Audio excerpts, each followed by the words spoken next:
We'll click that. I don't know. Let's click that too and see what it does. I think we're good. What's up, everybody? How are y'all? Hello, friends and brothers.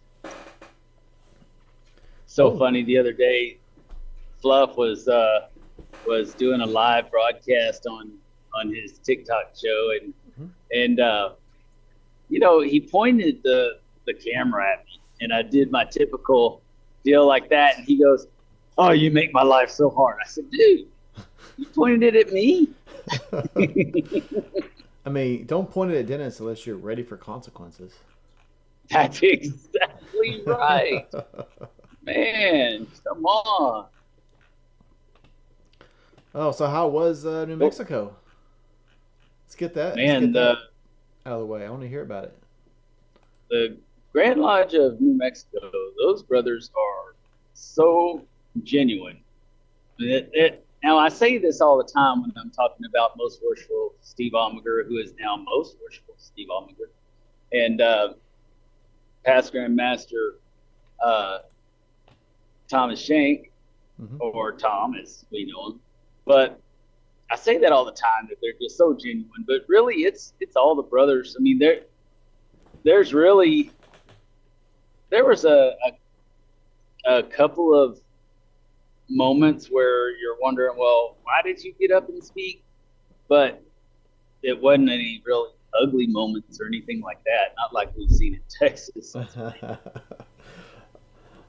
Yeah, well, that's good. It looked like you had a blast. So, Oh yeah, yeah. Just did it end being today? with those No, it can brothers end and uh, last night. last night. Okay, Yes, sounds but good. yeah, it the way that they do it is everybody starts rolling in on Thursday. The actual uh, deputy grandmaster and all of his appointed, they are well, all of his appointed and his elected are all there on Thursday, and they have private meetings and do all the committee stuff and go over all of that beforehand, Mm. before Grand Lodge gets started. And so he meets with all of his committees and all that kind of good stuff, and then on Friday they actually start the uh, the communication. And they what's really interesting that I didn't realize is that in New Mexico, when you once you get to deputy grandmaster, it's pretty much guaranteed that you're getting in. I mean, you really have to mess up because there's not even an election Oh, for the yeah, for the grandees. It's just pretty much, if you are deputy grandmaster, you've prepared all year, and you have to really mess up to not go to the next seat, because it's implied. yeah. It's not even a new election. So Well, it's not normally. That's not obviously, usually a concern, right? I mean, how often is that really? Not usually. Those guys in New Mexico right, they're great guys. So I mean, like, what would be the concern? So that's right. good. Why would they ever worry about it? Exactly, Why would anyone ever worry about it? exactly. What But could possibly go that's wrong? yeah, Dennis Yates. But anyways, yeah, that's definitely the way they do it there, and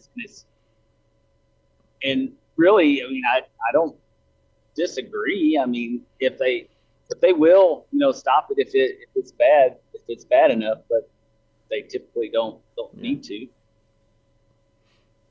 that's cool. Well, I'm But glad that. everybody was asking about our grand session. Oh, I That's for bet. sure. I bet they're talking And about that at all every grand session across the United States. right. And what's interesting is that, you know, they were all saying what we've been thinking all along, which is that the reality is that every grand jurisdiction now sees the precedent that it can be done. Yeah.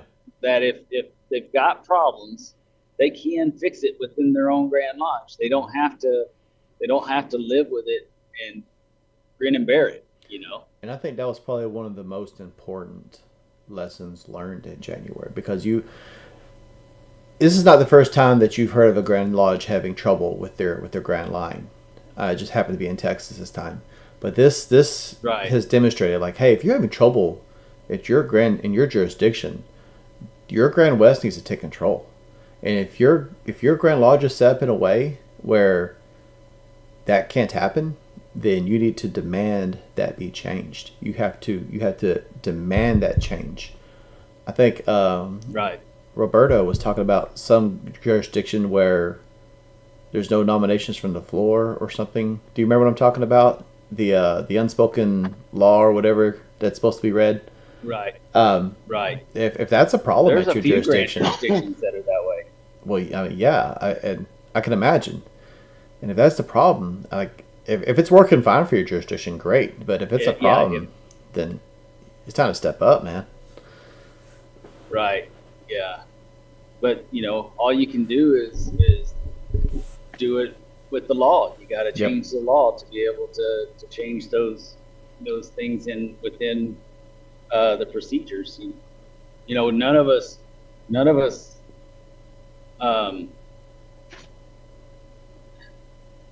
We all joined this thing with the understanding that we were going to follow the laws and follow the laws of the land.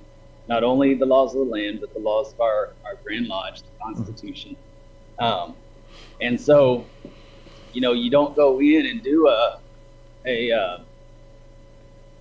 an overturning of Parliament like, we've seen in the recent past with real governments of people trying to do stuff like that. And you don't do that. We do it differently. Mm-hmm. But you've got to take control of your democratic process by changing the laws if that's what's necessary. Absolutely. Wholeheartedly agree. Well, that's good. I'm glad man, it was really cool. I mean, it was that everybody that I came across, they all were happy to see me, and I was happy to be there, and it's and that was everybody. There wasn't anybody that was just ugly to anybody, really. It's just like when I came back from Mexico and told you about how everybody was, hugging each other, and they had that special way of greeting and whatnot, and you just knew that you were amongst brothers. Well, it's the same way with New Mexico. You just feel it. Mm-hmm. You walk in and you just know that you're a part of something bigger than yourself. That's great. Very cool. Well, I saw you had quite a few Texas brothers there representing, so that was good to see. There were several there, and then there was also some that didn't show up that said they were going to be there. Mm-hmm. But that's how it goes usually. Yeah. But there was also the Grand Junior Warden from Arkansas was there. Yeah, I saw that. I saw the picture. My dear friend and mentor Bradley Kohanke was there. Mm-hmm. I was super stoked to see him. That was kind of a surprise. I didn't know he was coming in, and so he came over, and that was great. It was awesome.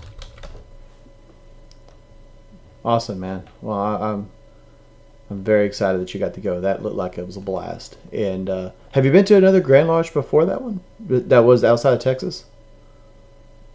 Aside from, was that the one in Mexico was a Grand Lodge, wasn't Mexico. it? Okay, all right. Yeah, that was the Grand Lodge of Grand Lodges. It was the Federation of Grand Lodges. The Grand Lodge. That was pretty awesome. Got you. Cool, man. It was all the Grands, yes.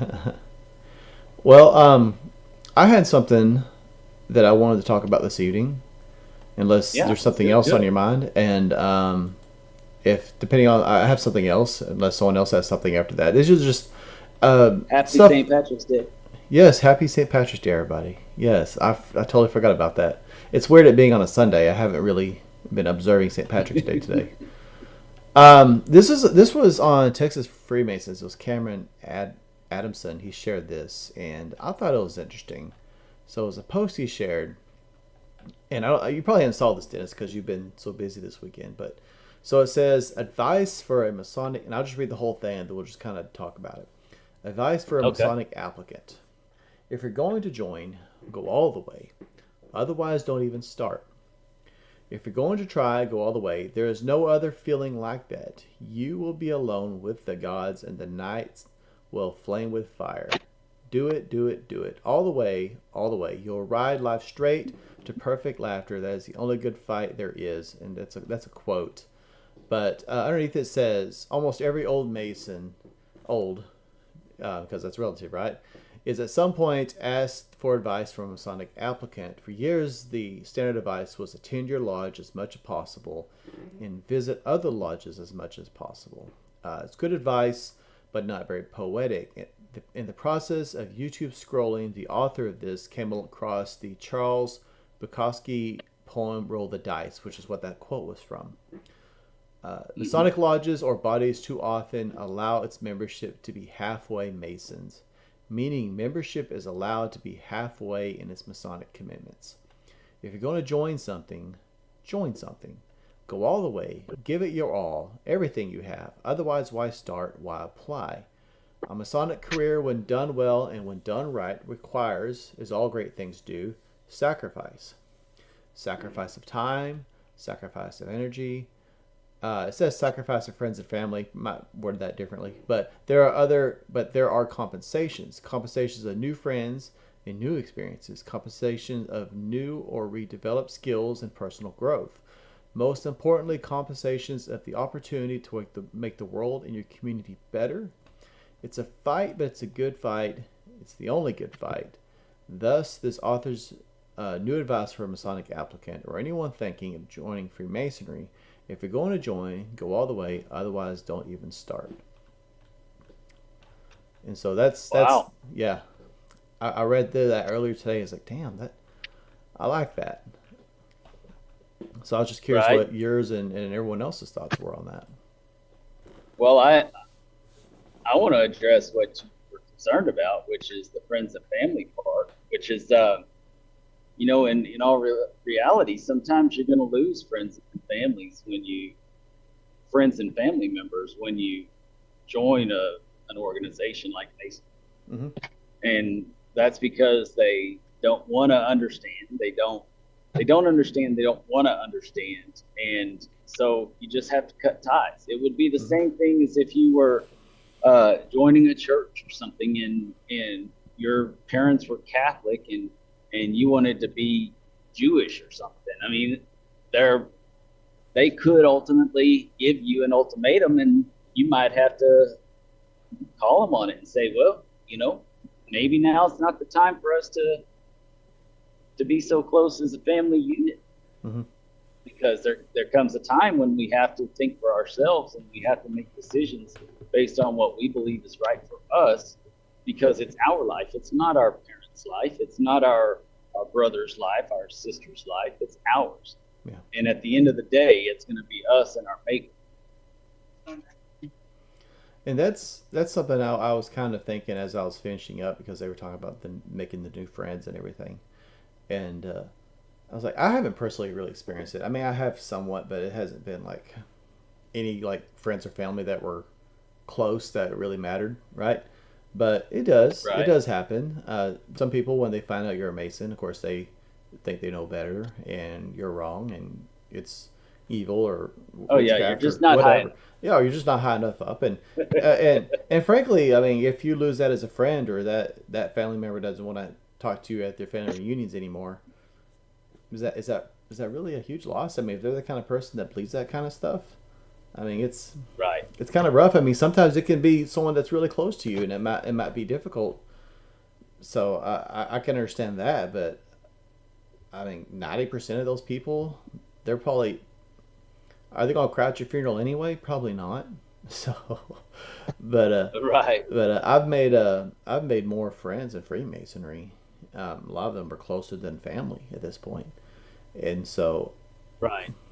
I mean, maybe I lost one or two acquaintances over time that are conspiracy theorists or just zealous, like zealots. But the amount of friends I Right. made in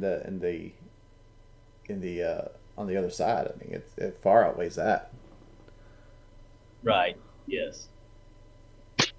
Yeah, that's pretty interesting. And I also like the idea that, if you're going to be in it, be in it. You know, I one of the things that makes me the most angry is when I hear the excuse that, oh, my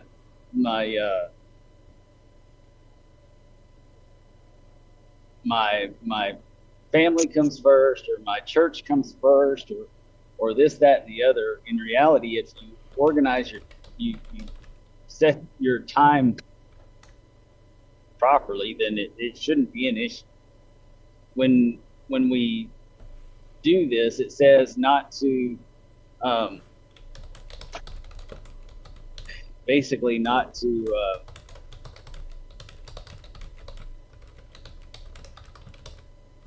lose your lose sight of the time you spend with your family. But at the same time, in the very same breath, it says, but don't, you know not spend time with masonry either. In the very same breath, it says that. Mm-hmm. So, but people only like to choose the one side as an excuse not to do what they've committed to do. Dan Best I don't know. says right now he's dealing with a situation where he's up to, uh, if I'm reading right, it looks like he's going to have his petition read, but there are certain family members that don't want him to join.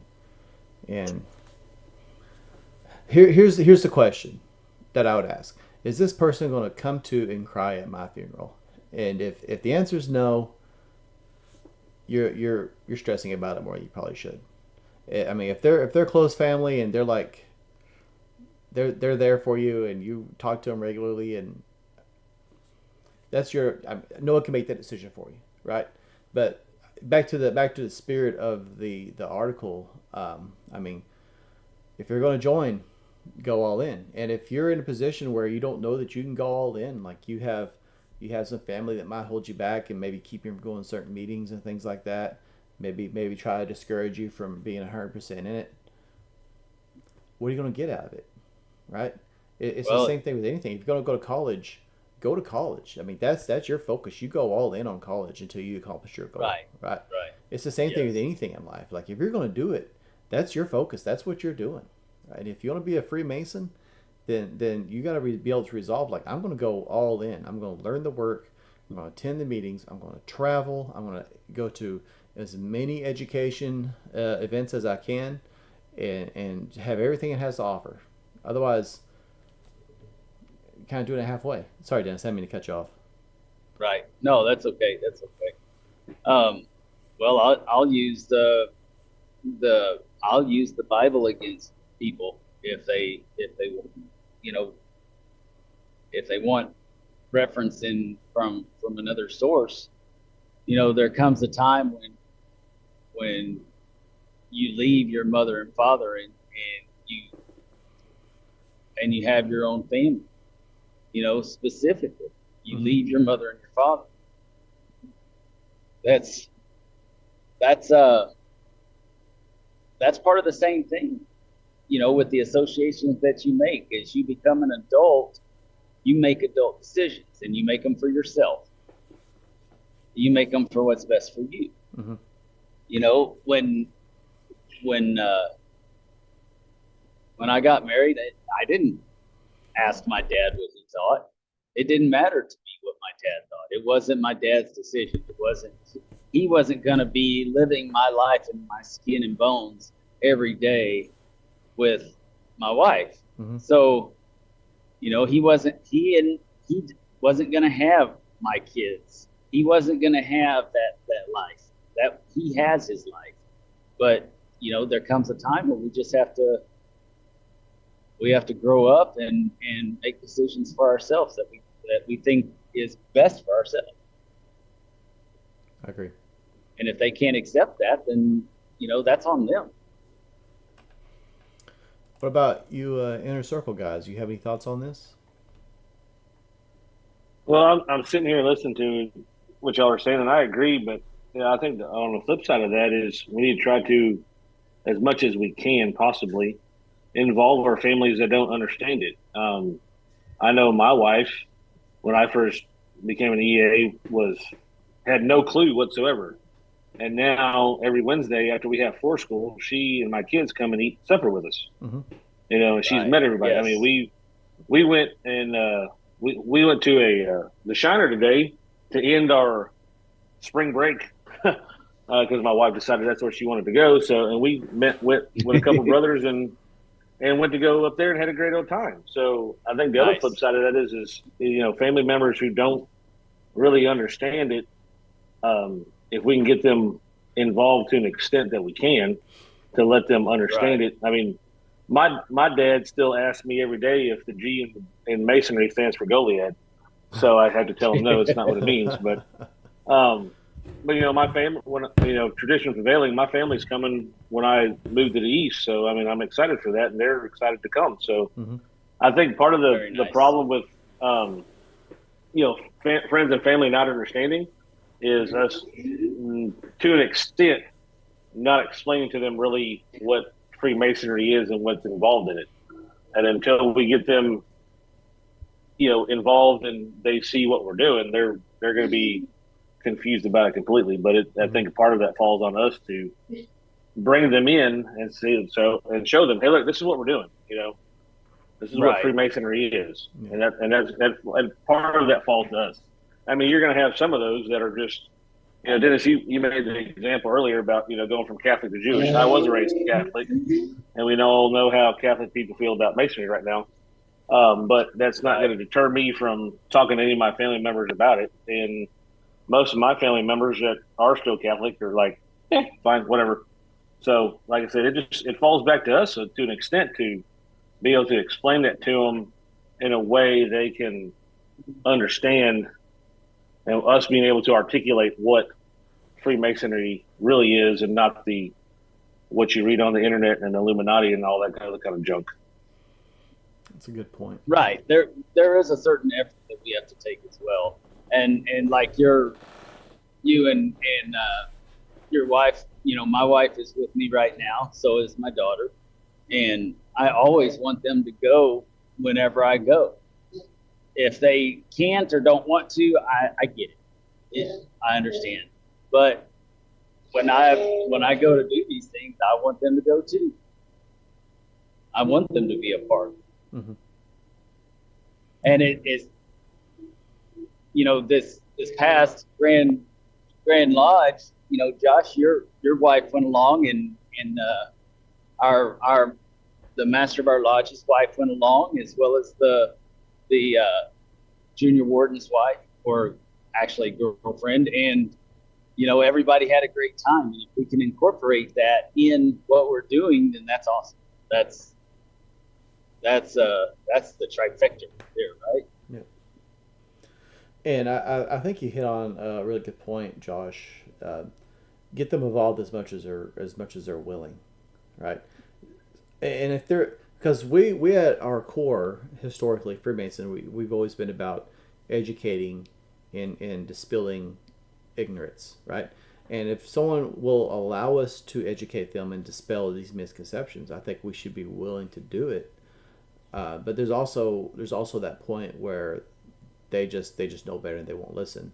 But I Well, and wholeheartedly agree. that's where I was coming from with my talk. It wasn't for the family that is interested in trying to understand what's going on. Mhm. I'm talking about the obstinate family member, right? So That's who I was referencing.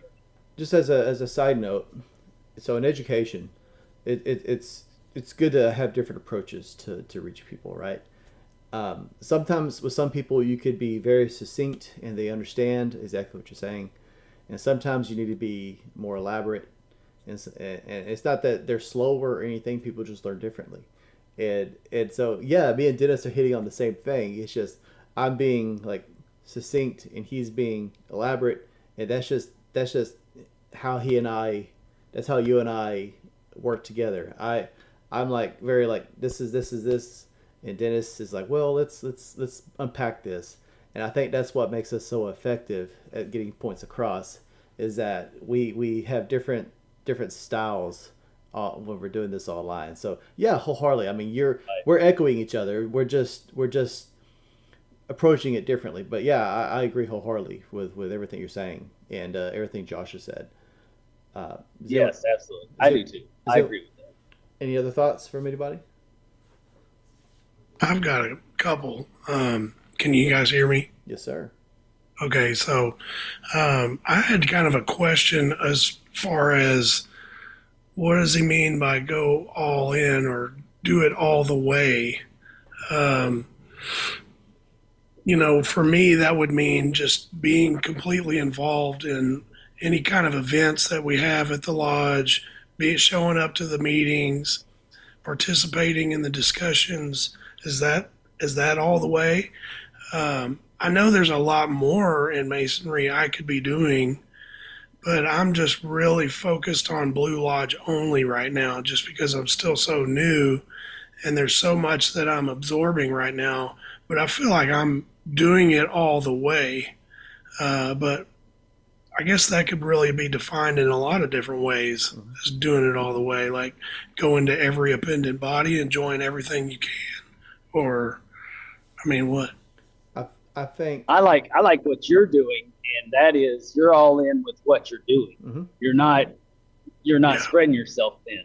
I like that, And- and I can appreciate that, and I think it's very subjective. Yeah, and I think you answered your own question. You said you feel like you're in all the way, and Yeah. I think that's really comes down, like Dennis said, is to the individual, and really I think what that is addressing is lukewarm Masons, people who maybe don't finish their degrees, or maybe they finish the degrees but they don't show up hardly ever. I think everybody knows if they're all in, or if they're doing it halfway. Sorry about that, honey. What's up, Jason? I What you just got? scared the crap out of my wife. Good job. Keep her awake. Yeah, we were going That's around. a normal thing for you. Yeah, everybody was whiting up when they going around that curve right there. Even myself. That's if I have to apologize, that means I scared myself. Go ahead. I'm sorry. Sorry. But yeah, I think it's very subjective, and I think that we all have our different levels of all in. Yeah, I don't really want to get involved in anything that I can't put the time in to do. And I'm pretty spread thin now, and I balance my life pretty well between work and home and Masonry and spiritualness and all that stuff. But as far as joining other bodies, I just don't have the time right now, so I don't want to join it if I'm not going to go all in like he's talking about. Jason, I agree. sorry, you had your hand up a minute ago. Yeah. I mean, look, if you're not York Rite and Scottish Rite and Shriners, then no, you're not all. No, I'm just kidding. No, and Now, wait a actually, minute. What if you're just Blue Lodge and Grotto? Does that count? That's a close second. Grotto. Oh, man. Okay. No, I'm being facetious, obviously, but and actually, Brad kind of made the point mostly what I was going to say, because it actually, to me, it does. I do actually get concerned sometimes when somebody that wants to be is thinking about being a Mason, and then they look at somebody like myself, or even Dennis, or some of these of us that are involved in just about every single organization, and we're all officers and everything, and they look at that and they go, is that what I have to do? And you're like, well, no, I do this because I want to, but that is not, I would not consider that a necessary requirement to be quote all in. I think, just like you were saying, it's subjective. I mean, I'm looking at my own son, and he in a few months he's going to be up at College Station.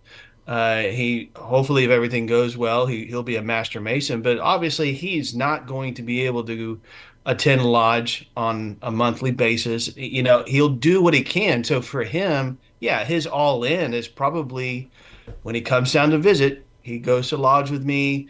I'll try and, send him things and get him to study what he can. But yeah, he's going to be focused on getting through college and all the stuff that he needs to.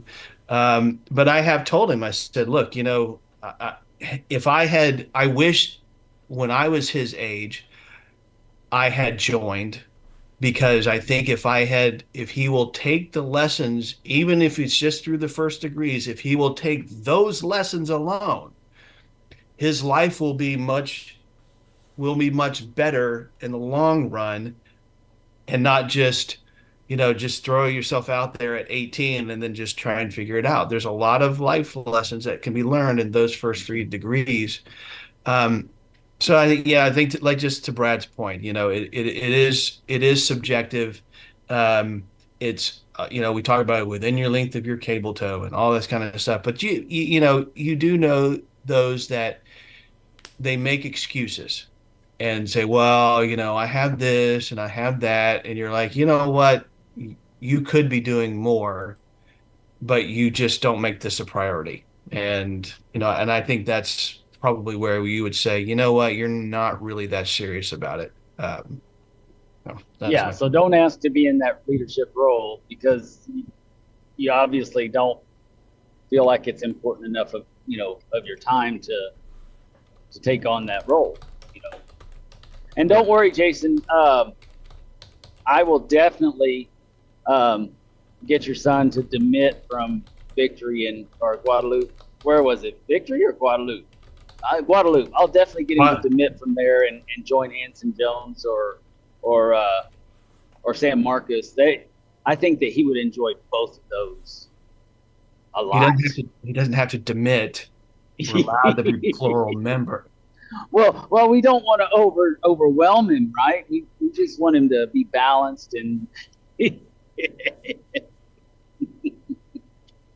I'm just messing with you. You got very serious there, didn't you? Wow. I would never. No, that's just my face. My face only reflects the spoken word. Man. Does anyone else have any thoughts they'd like to share? No? None? On that same note, I haven't pressured my boys to do it either. I haven't pressured them to join for that very same reason. I don't want them to join something that they're really not ready to devote themselves to. Go ahead. I'm sorry. Well, I just touch on Brad's point for a second there that, I'm the same way. I mean, I'm only a member of 2 lodges, and I just recently joined the Grotto, and I've been in Masonry for a few years now, but I was the same way. I'd rather devote more time to the Blue Lodge and making that what we wanted versus me spending a whole lot of time doing the appendant bodies. I think it's more value, and this is just me talking, there's more value at the Blue Lodge than going around and getting all the different appendant body pins and hats and things of that nature. I mean, if you can do it, great. I'm all for it. But as for me and my time, I would rather devote to sitting in Blue Lodge and making that the best I can versus having to run to all these other different appendant bodies. That's just my opinion.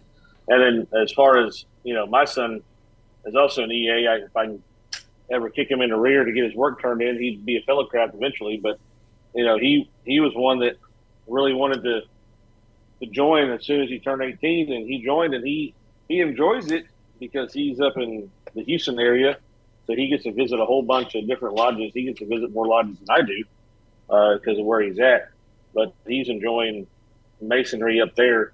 And the brothers, if any brothers that are in Houston have met my goofy son, I really do have to say thank you and appreciate y'all taking him in as because Dennis has met him. Dennis knows what I'm talking about. But I appreciate the brothers up in the Houston area, basically taking him under their wings and kind of getting him lined out the way he needs to be lined out, for lack of a better word. Yeah, absolutely. And I think that you're on the right journey for you, Josh. I think that we all have benefit from them if you're not really ready and ready to jump in. Yeah, I agree. It's like Dennis is saying, like everybody's journey looks different, right? Just because one guy he joins and goes through the grand line in like a short amount of time doesn't mean everybody should join and get involved in the grand line.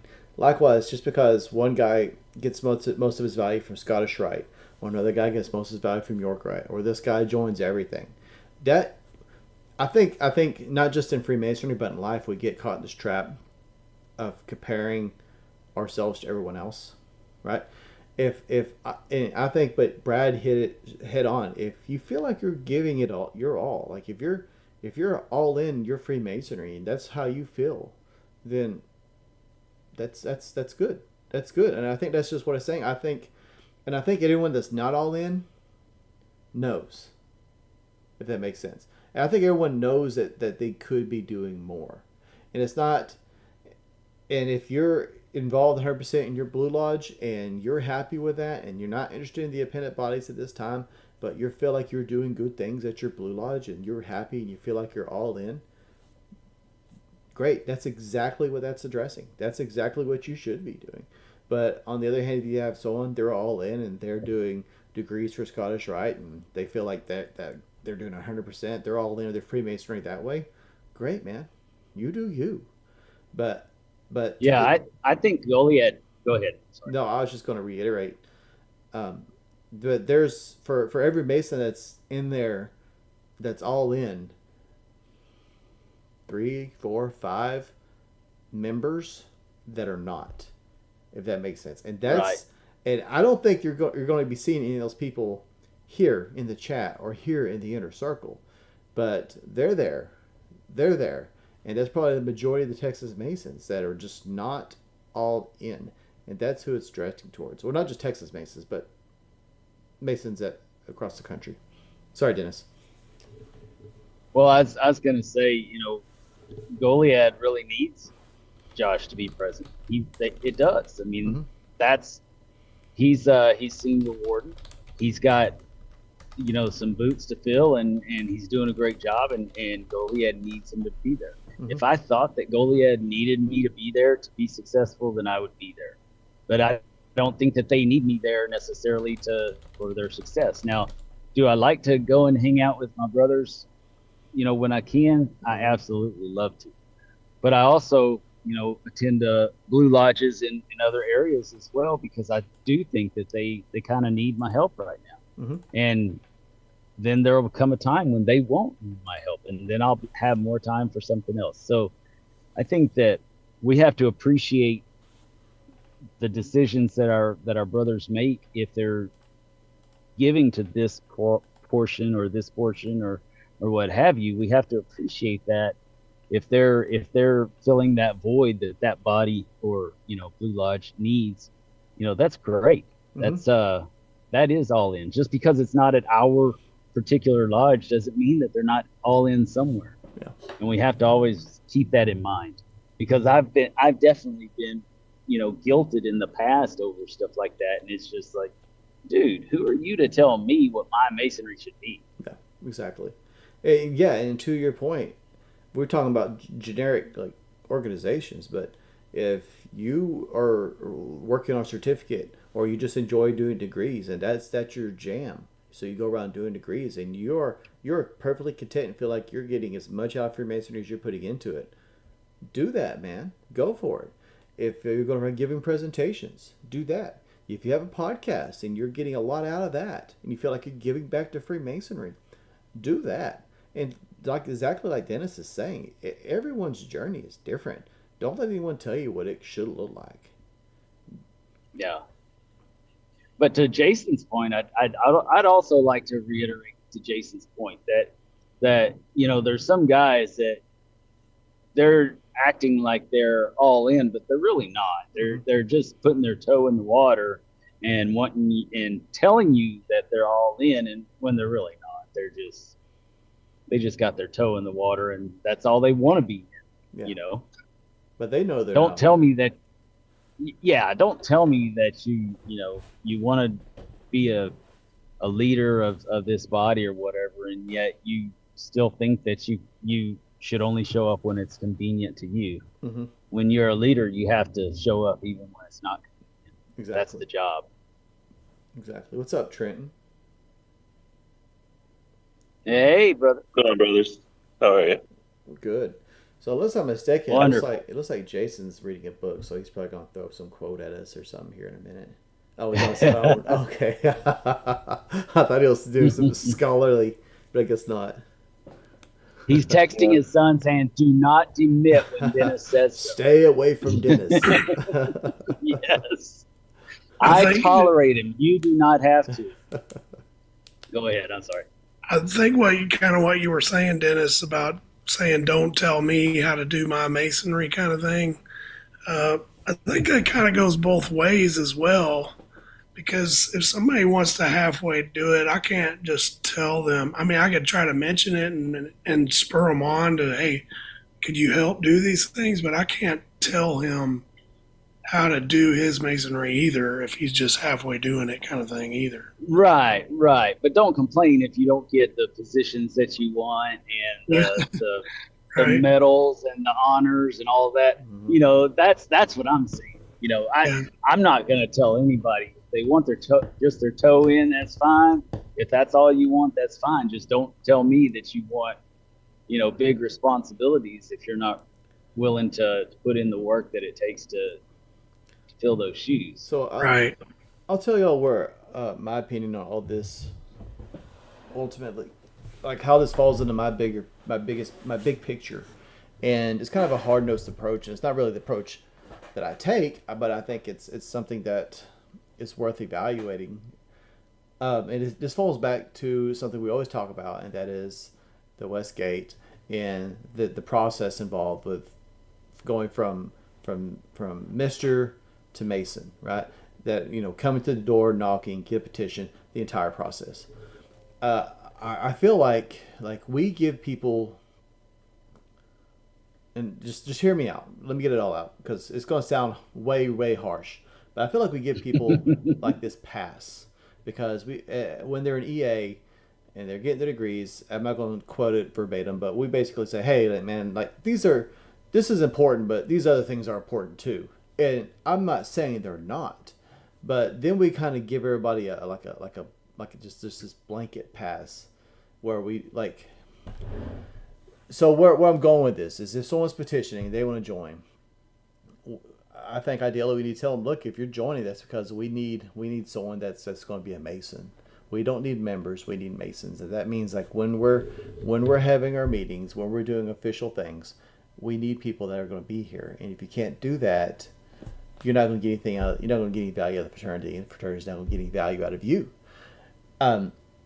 Granted, we're not saying we're going to hold people accountable. Like, hey, why did you not show up to the meeting? Tell me what's going on with your children. Are they sick or what's the deal? Like, but I do think we also once someone's in, we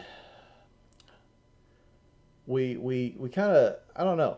I think when you have someone that joins, there should be someone in your lodge that when these new people don't show up, we're reaching out to them saying, hey, is everything okay? What's going on with your family? What's going on? Is there some reason you couldn't be there? And I don't think it's so much a means to hassle them. It's a means of showing them like, look, we value your attendance, and if there's something going on that we can help you with, we want to help you, right? Because we tell them from day one when they get their petition, when they start showing interest, we want Masons. We need you here. And it's not saying, hey, we're here to hassle you, but it's saying, it's reinforcing that, hey, because what it should tell them mentally is we told them that we have expectations of them, and there are exceptions, but we expect them to be here for these reasons, unless something is come up. And so if you're not here, that must mean something's going wrong with your family, somebody's sick, or something came up with your job. And I think if you were to invite all like your closest family, and say, hey, we're gonna all go to dinner, right? Your closest family, like your cousins, your brothers, whatever they are, and you didn't hear back. You expected them all to show up, and one of your cousins didn't show up, or your brother didn't show up.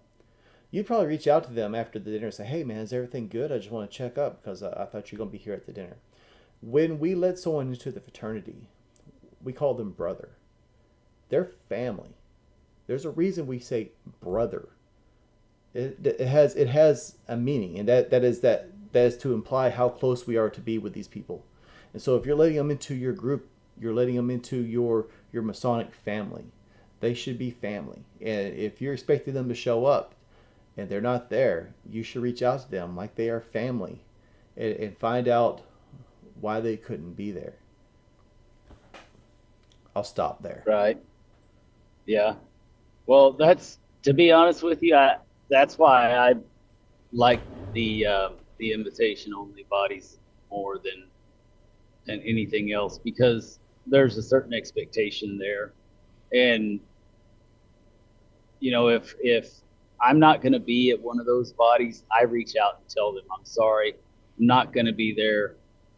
I was attending Grand Lodge this weekend. Sorry. And that was the priority this weekend. However, I will be there next time because this is important to me. You're important to me, and so that's. And I know that's that I truly. Sorry. I truly think that that's the value that a lot of these invitation-only bodies and some of the invitation-only lodges bring to the table is that type of commitment between brothers. And I think that we made it too lax for other people because we want members in our lodges. We don't want the brothers. We just want the members. We want their money. Yeah. There I think it's sorry, very I didn't mean to relevant. cut you off. He just keeps getting quiet for a second. No, go ahead. There are certain jurisdictions where if you can't attend lodge, the expectation is you'll at least call or send an email and give your regards, explain why you couldn't be there. And I think there's something valuable about that, because it says, hey, I can't be there, but this organization is important enough. I don't want you guys worrying about me. This is why I can't be there this month. Right. There's in chat, Warriors Music, he wants to talk to someone about joining the Brotherhood. Warriors, we do got a video about joining Freemasonry. If you look through our videos, it was late last year we made it. But I'll just, to short and sweet, Google your town, find the local lodges, and start visiting them. Find out when they meet, and just go introduce yourself and say that you're interested in joining. And if they start throwing a petition at you as soon as you come in the door, that's probably not the lodge for you. But right. Start going around and visiting, get to know the people. Oh, in Pennsylvania, I know members. Yeah, I noticed a good Freemasonry in Pennsylvania. So, oh yeah, just Google Google the local lodges, and I mean here I could pull it up right now. Allentown, Pennsylvania. Nice. While I was saying that back to Dennis about I can't tell somebody how to do masonry on the other end of the spectrum, I only say that because I'm like super excited about masonry.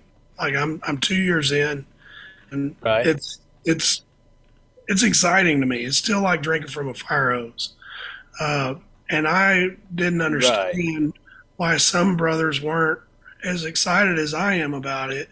And I was borderline pushy to one of the leaders of the lodge, and it kind of fired back in my face, and he got upset with me, and I had to mend that relationship, which we got through, but it was a learning point for me. Yeah, and that does happen a lot with newer brothers. We get excited and we want everything all at once, and there's a time for us to just be patient with it and let the process work.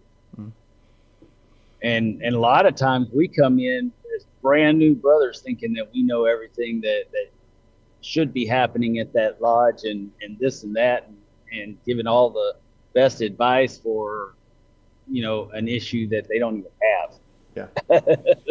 One thing often we come in And bright-eyed, bushy-tailed. I think that we've all been there. Yeah. I think we've all been there that we felt like we knew better than the lodge at one point, right? Every one of us. Well, I think often with, especially like these rural lodges, I think this is really more common with newer and younger Masons, like in their 20s and early 30s. They come in and often they see gentlemen that are older than them, and they think, well, hey, let's try this, let's try this, let's try this, and they don't realize these are there's a first of all, it may have been tried, right, and that's not saying that it's not worth trying again. I don't like that example. But I think there's a certain amount of temperance we have to have when coming in, because it's good to know your lodge. It's good to know the brothers, and you kind of have to. I think a lot of brothers have been burned by young, enthusiastic guys who disappear off the face of the earth, right? And they come with all these ideas, and they don't follow through. And so that's really where I'm going at. Some of it is they get burned out. They get burned out real quick because everything that they get excited about gets shot down. I know. It goes both ways. I mean, it goes both ways. It's a balance that we need to find. Yeah. Real quick, Warriors, I put the link for the Allentown Masonic Temple on the chat. I'd recommend just looking at their times and reaching out through there's a contact us. Reach out that way, and whenever the next meeting time is, show up a little bit early and just introduce yourself if you don't hear back by then. And like I said, temperance. And bare minimum. Bare minimum, wear business casual. Yeah. Because you don't know the formalities of that lodge, and a lot of the northern lodges are very formal. So I was going to say minimally. I think Pennsylvania is tuxes. I think most it's one of them tuxedo are jurisdictions. And I'm not saying wear a tuxedo there, but definitely just like Dennis says, business casual. Just introduce yourself at the minimum. I would probably show up in a tux, me personally, because who knows? They might just be practicing that night. You might be overdressed, but show up showing that you're sincere, and this goes to one of those things where you can dress the part and look sincere. But best of luck. But like I said, don't go charging in there like a over enthusiastic. Sometimes new people can come across as a little nutty because they seem too enthusiastic. So just don't do that. Just come in, introduce yourself, express your interest, listen more than you talk, and visit around. That's probably the best way to start. Yeah, absolutely. But congratulations on asking that first question, man. That's the first step. Yep, absolutely. Cool, man. Well, best of luck on that. So hopefully it all works out. Keep us informed. That's the stuff that really gets me excited about Masonry again, is when I know that everything we're doing is not in vain. That there are people that are looking that are genuine, not just trying to find the Illuminati and not just trying to, get rich or whatever, but they're genuinely interested in Freemasonry. Mm-hmm. Man, that's what really gets me excited. That's what gives me juice for the next 6 months. Well, big red flag for me is always people always looking for the Illuminati, but no one's ever looking for the Illuminis. And so that's very worrisome. Oh my God. Oh my God. Who let you in? That's all I want to ask. I used to like your dad. Womp womp. No, absolutely, Right. Warriors. We're happy. This is one of the main reasons we're here is to help direct people. But I would also definitely check out the video it's either how to become a Freemason or how to join Freemasonry. It's a 2023 version. Just watch it. It's like 4 or 5 minutes long, and it'll answer. Yeah, there's a couple of them, and they're helpful. Yeah, it's very no matter good what primer. jurisdiction you're in. Yeah, I agree. Yeah. And But best of luck, man. What's up, Dennis? yeah, absolutely. Now back to the topic at hand. it's always a balance in everything we do, right? And we don't want to come across too strong, but at the same time, we don't want to come across lukewarm either, because then, you won't be considered for the potential that you have, right? Mm-hmm. If you don't let your intentions be known by being helpful and assertive and just always showing up when they ask you to, then they'll never know what your true intentions are. If you're too shy, then they're not recognize your potential. There's an old saying, if you got it, flaunt it. And while that's a little bit vain, there's some truth to it also. You've got to let people know that you are willing to help and that you are capable of helping in certain areas if they need your help. If they would like for you to help, then you're there for them. Yeah.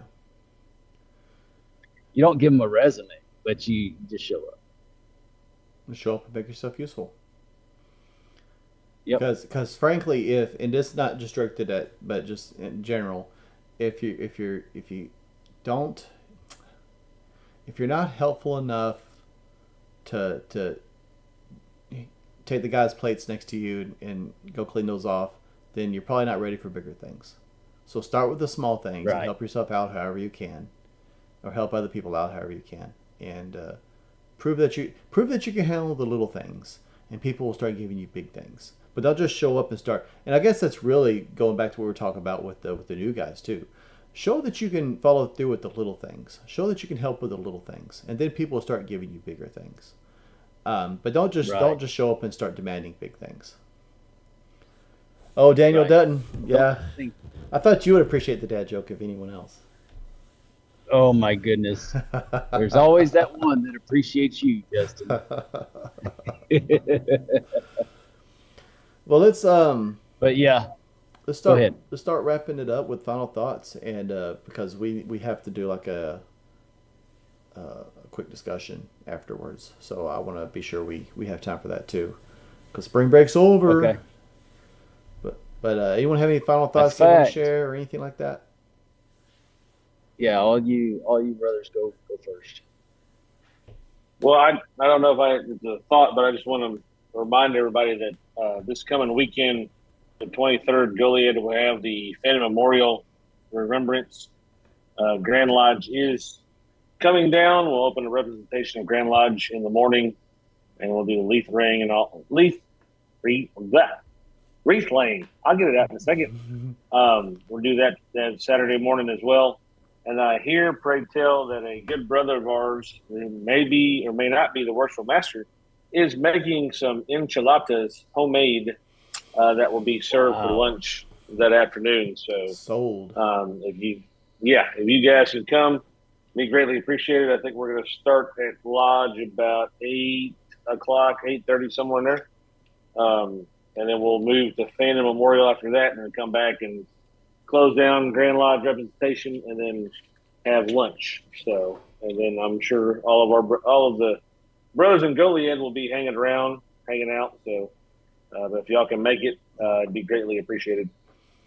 Yeah, and bring your family. This is a family event. Now, I won't be there. I'll be speaking at the symposium this weekend, but it's a family event. Bring your family, and even after the enchiladas, when everything kind of peters out, the Goliad brothers always hang out and do fellowship after. They always do. But there's also the opportunity to take your family back up to the Presidio and see all the reenactments and get the tour of the Presidio and understand the history that's behind it and why it's so important in Texas history.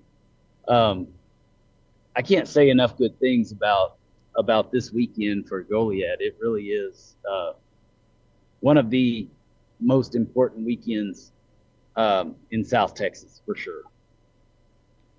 Absolutely. Oh man, I totally just blanked out what I was going to say. God dang. Wow. So you're talking at symposium this weekend? It wasn't another stupid dad joke, was it? I haven't given any stupid dad jokes this entire time. What are you talking about? That would imply that I've given a stupid one so far, and they have all been awesome. So I Right. don't know what you're talking about. Right. Yes, I know you. I know you believe in yourself. So you're talking at the symposium this weekend. Are you also talking? You're talking at the Perfect Union thing next month, also, aren't you? Or are we just doing No, a actually, recording? we're just going to do the recording on at Perfect Union, Okay. the South Texas Masonic the Expo. Yeah. So this coming weekend, there's a symposium, and it's really a more esoteric minded discussions, topics. Some of your brightest minds in Masonry are going to be there. I don't know how I got lucky and was asked to be involved, but I can't wait to give my presentation. But if you're north of San Antonio, you should come down to the symposium for sure. Mm-hmm. If you're south of San Antonio, you should definitely be going to the Goliad, the Phantom Memorial Service. That's anytime you have Grand Lodge, and I'll just say this in general. Anytime you have Grand Lodge within an hour and a half of where you are, you should go to the Grand Lodge event. Hands down, you should go to the Grand Lodge event. You should support our Grand Lodge. You should support the brothers that are helping the Grand Lodge, to facilitate. And really, this is a Goliad event that Grand Lodge comes down and helps facilitate. But even if it's not this one, right? When it's time for Gonzales, San Jacinto is coming up real soon.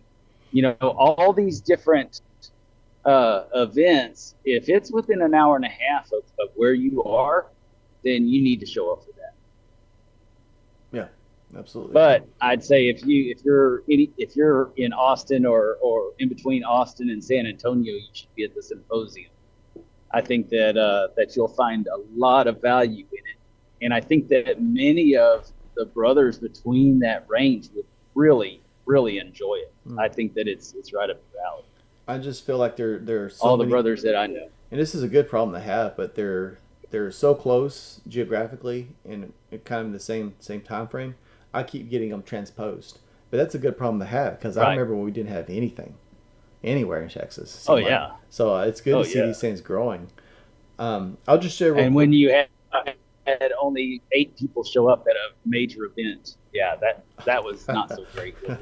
Yeah. I can tell you that the best food is going to be here in Goliad. So if you want good food, come to Goliad. Oh, I remember what I was going to say now. I concur. Even though I won't be there, I concur. Our master can cook some food. Him and his whole family are just excellent cooks. I just think it's funny how in Texas we'll kind of thumb our nose at like chili dogs and things like that. But if somebody talks about bringing enchiladas or homemade tacos, like we're all in on that. That is gourmet. But yes, or tamales. Oh yes, I love tamales. Yes, tamales, love those. That's how we say it in North Texas. Oh my goodness. What's up, Brad? I've got one final thought, about being all in. One of my things that I really like doing when I go to my lodge, is I like to make sure that I say hello to everybody, going up and shaking their hand, also saying goodbye to everybody at the end of the lodge. To me, that just matters. Important. I see guys that don't do that, and I think it's important for me to just say, hey man, how you doing, and just say I'm glad you're there, kind of thing. So that's just part of my being all in on that. I feel like Absolutely. if we have brothers that are coming to lodge without anybody really saying hello or goodbye to them, and they stop showing up, we really have ourselves to blame for that. And that does happen. Right. It happens. I've seen brothers. Well, I mean, they'll still chat with people, but once lodge is over, they're out, and no one says anything. No one says a word to them, and so that's something that we have to be better about. And I mean, I applaud you for that, because that's being intentional about something that's very important. I'll just speak real quick. as far as how my week looks, if anyone's in the area and is interested, tomorrow I'll be traveling to Salado and giving a presentation, and then Thursday I'll be giving a lecture for an EA degree at New Hope Lodge. That's in Covington, Texas. And then Saturday I'm going to be attending the Nox Lux Grotto in Temple. I'm actually moving my membership there. I think I'm actually going to probably get a Fez this time, so I'm excited about that. and so that's how my week's looking so far. So if anyone's in any of those areas, that's a pretty broad area. But if anyone's around and wants to travel, hit me up at those places. Justin, if you want a Fez, I mean, I know of a pretty cool grotto that just started a couple of weeks ago here in Goliad. I mean, we have lots of just saying. A little bit. I more got of a whole commute. box of Fezzes. I'm just saying. I appreciate that. Yeah, the largest charter in a long, long time, from what I understand. I saw the pictures. It was a good turnout for y'all's first meeting. Oh yeah, Yeah, we had a great time. We just had one guy that kept talking about Scottish Rite for some reason, and we're not sure why. But other than that, it was a great time that had by all. We had a pretty good time had by everybody. Sometimes you just got to remind that guy Yes. where he's at, because he kind of gets confused. He's getting at that age where he didn't know where he's at all the time. So he's like, "Hey, we're not Scottish Rite right now. This is Grotto, Dennis." I mean, whoever it was. I'm not saying, but he just got Nice. yes. Well, All right. I will. I would like to tie into what Brad was saying earlier, and it should go without saying, but when you're talking about being all in, there's no better being all in than being in the moment, right? When I'm at lodge, I generally am not going to have my phone on unless I'm putting something in my calendar, because if I don't put it in my calendar, I won't be there. That's just how it is. That everything evolves around that calendar, and if you want me to be somewhere, then you better make sure it's in that calendar or I won't be there, period. Yeah. But otherwise, when you're at lodge, be there. When you're talking with your brothers, be there. Don't be halfway there chatting on your phone or texting somebody else and just kind of halfway in the conversation or whatever. We have enough of that everywhere else to where, we're there, but we're on our phone. When you're at a meeting, be present in that meeting and be a part of it. That goes further to being all in than anything else that I could recommend. Mm-hmm. Absolutely. Now, otherwise, I would like to definitely mention that if you really need value in your Masonic experience that you're not getting from any of your other bodies, you can always count on the Scottish Rite, because tomorrow night we have our online. Oh my Zoom. gosh! We have our online Zoom CME tomorrow night, which stands for Continuing Masonic Education, which is what the University of Freemasonry actually does, is we educate our brothers.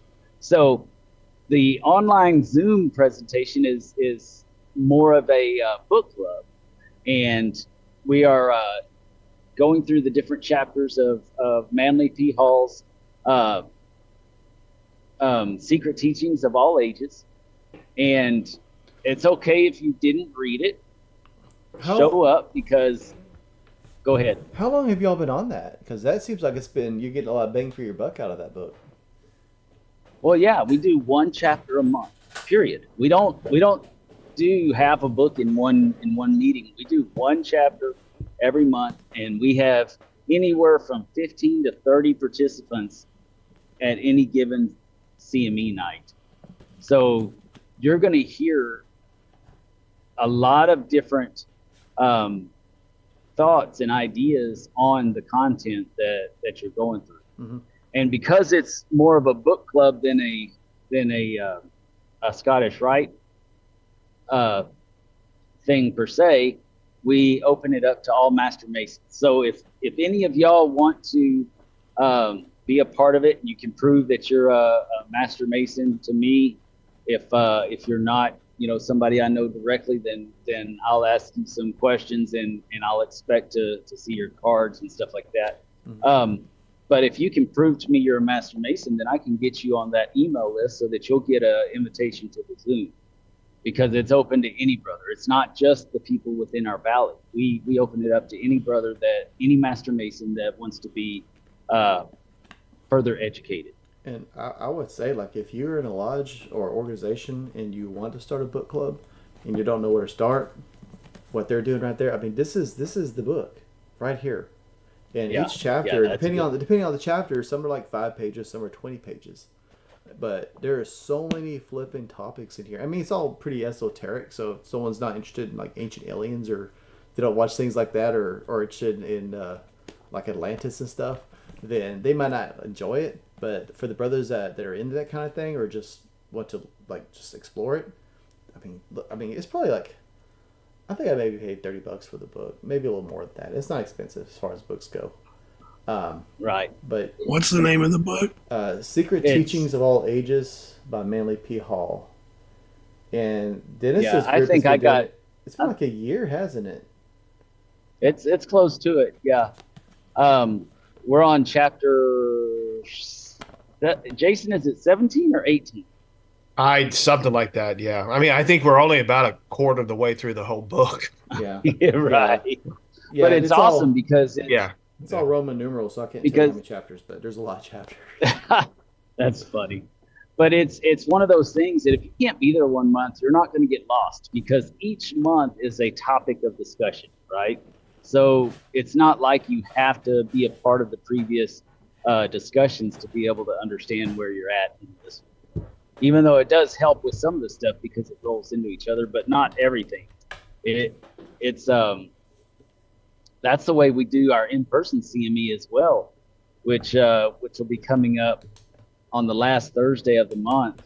Our in-person CME, we always do one chapter at a time or not one chapter, but one degree at a time for all the degrees. And so we're at what, the 24th? 23rd. 23rd, yeah. So we're at the 23rd degree, and it's fixing to get really good, in my opinion. They're always really good, but some of the best degrees, in the Scottish Rite are coming up pretty soon. But, our valley truly prides ourselves in being educators. First and foremost, we're educators. We try to educate each other, and we hold each other to a higher standard in regards to our Freemasonry. And so if you're looking for that experience, then we can help you get there. Just let Jason or I know. We're happy to help. Also, speaking of Scottish Rite, Josh, for any of those brothers that have been on the fence this year, it's never been a better time to join in San Antonio, because it's our centennial celebration. This reunion group is going to be the centennial group. And so what's going to happen is we're doing 24 of the 29 degrees on the stage, which, if you've never seen any of the Scottish Rite Valley's stages with all the painted backdrops and the different scenes for the degrees, then that in itself is worth the money right there, because you've got $1 million backdrops that are still used today, that are hand painted, that create a 3D effect for the dramatization that we do for the degrees. But and it's all in costume and all that kind of good stuff. But anyways, this year's the centennial celebration, so we're going to have our 2 weekend reunion days, the 15th of June and then the 22nd of June. They're both on Saturdays. And then the 29th of June is when we're going to have our centennial celebration. And we have and we're also going to do the capping ceremony during that time. And now that I have the flyer to put on the website, guess who our guest speaker is in the San Antonio Valley this year? Jason Rockenberg. Drum roll. Jason Reichenberg. Well, not quite that Dennis close, Yates. but it is a close second. Yes, well, a very close second to Dennis Yates. But none other than Man, we went from here to here real fast.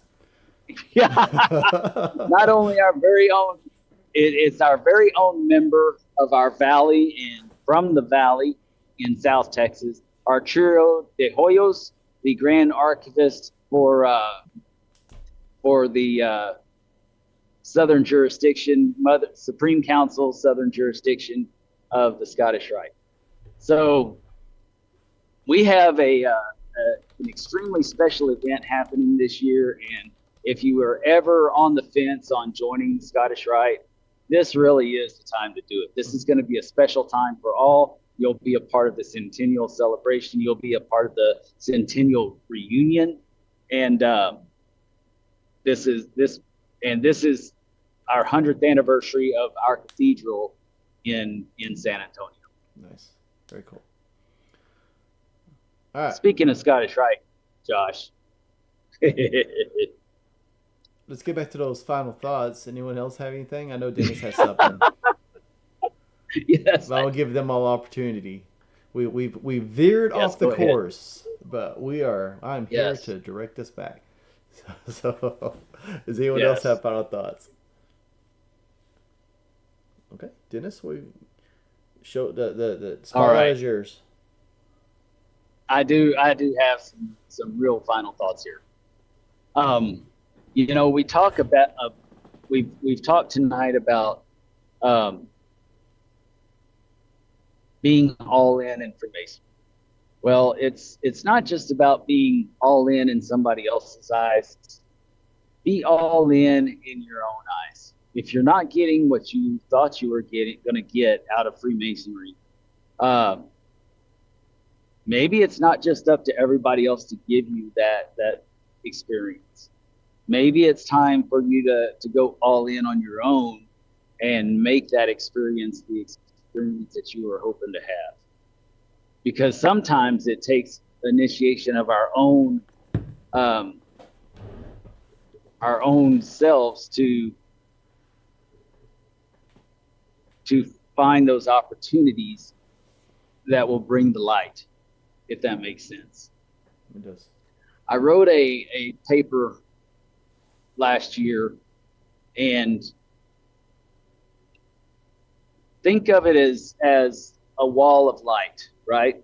Sometimes the light that's available to you is like a spotlight shining in your eyes, and you can't see anything besides that light that's shining right in your eyes, and you get scared to death because you don't know if you're going to be able to handle it if you go towards that light.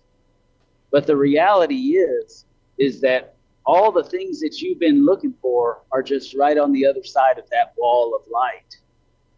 You can't let yourself get blinded by that light and not take the first step beyond it to see what all Freemasonry has to offer. A lot of times we let that light freeze us in fear of the unknown. And sometimes, frankly, we wonder if we're getting in too deep. And that's scary. But until you take that step, you'll never know. And only you know how deep too deep is. Mm-hmm. You can't let anyone else define that for you. But don't be your biggest enemy when it comes to the availability and accessibility of your Masonic journey. Because bottom line, we are our biggest enemy in all things in life. So, friends and brothers, I hope that you've enjoyed this show, and I hope you realize nobody's saying that you're being lazy in your Masonry unless you're being lazy in your Masonry. But just kidding. But what we are saying is that if you're going to be there, be present in the moment. Be a part of what you're a part of. Support the brothers that are going to take that initiative. If you're not the one to step up and be that leader, then support your leaders. Help them. Be that support system that they need to help them reach those goals. That can be just as rewarding as being the person reaching those goals. Be the biggest cheerleader to that person that you can be. When it comes to your DDGMs this year, support them 100%. Mm-hmm. Be their cheerleaders. When it comes to your district instructors, be their cheerleaders. Be there. Be present. Be helpful in the moment. Don't be the obstacle that they have to get past to help the other brothers. So we talked about a lot of things tonight, but the main thing is lead in brotherly love. That's all I can say is lead in brotherly love. And otherwise, keep it between the points, brothers and friends. Well said. Soon to be brothers. Well said. Every once in a while I get lifted. See y'all next time. Take care.